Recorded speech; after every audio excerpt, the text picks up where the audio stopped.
So yesterday saw the publication of my new book, Sketching Nature, which is a beginner's guide to keeping a botanical sketchbook. And it's published by David and Charles, who were just brilliant at supporting me throughout this project. And the book's not just about projects in my sketchbook, which it is about, but it's also about all of the things that lead up to becoming a botanical sketchbooker, if you like. So why you might want to keep a sketchbook, about different types of sketchbooks, how to make a sketchbook, just a simple one to start with, tools and materials, and then through to work, whether you're outdoors, indoors, choosing your subjects, and then on to my techniques. And this is very specific to me and how I work in my sketchbook. So I'll take you through all the drawing techniques, observational drawing, choosing your plant material to draw, perspective foreshortening is introduced, skeleton drawings and how to plan a drawing, and then through to tonal drawing and painting, which is something that I use in a lot of my sketchbooks with compositions that are both graphite and watercolour, or might be painted in one colour as a monochrome, or mixing the two, monochrome painting and colour, which are all things that you can do in a sketchbook. I also run through how to use the light to the best effect in your drawings.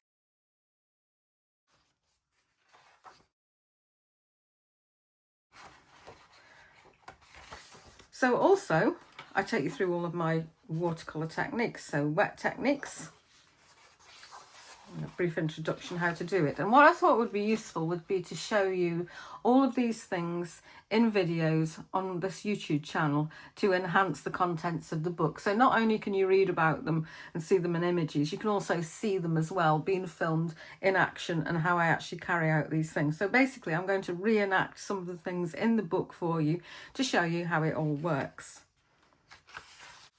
So wet techniques, dry techniques, and leading through to compositional ideas, how to use your space in the book to the best effect. You know, don't be afraid of using the gutter of a book. Sometimes that's daunting for people to go across the pages like that, so you can start off with simple things and work up to it. Different strategies in your composition, extra ideas, and then there's a summary of that process and how I started with. There's also a few botanical terms in there, just a few to get you going without overwhelming you with information that's daunting.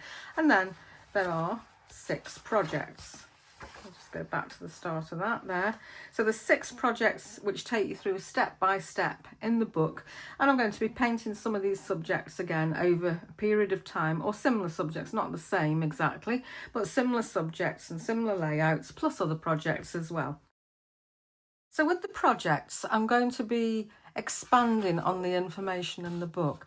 I'm taking you through the process, so it involves the research aspect of the page, the composition, the drawing, and the painting of the page. I'm going to start with the 6 projects. As I say, there's a clematis, which is a simple composition showing quite a large flower, fairly simple, 2 large parts to a plant, and some of the individual parts as well, showing you through the stages of that. A poppy, also a larger subject, which makes it a bit easier, on 2 separate pages divided down the middle. But the project I'm going to start with is the viola, because they're profusely flowering in the garden at the moment. And I've got lots of different violas. I did a viola tricolour for the sketchbook, but there's lots of different colours that are currently flowering, so that's the one I'm going to begin with. And I've got the original page here, and that's the painting that was produced for the book. And I'm going to work through everything from the materials used, the paper, the brushes, the drawing aspects, how to compose it, how to research it. And this is important, to understand all the parts of the plant and how they fit together, and how I organise them on the page and what that's telling you about the plant. So that's the project that I'm going to do a little short video on the YouTube channel, and so that's something to keep an eye out for in the future.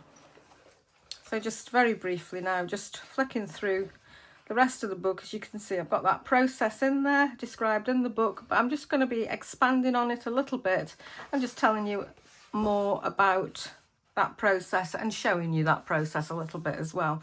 If you want a more in-depth approach to sketchbooks, I will have a new sketchbook course available on the website soon, on my Botanical Art Online website, but that's something to keep an eye out for the future too.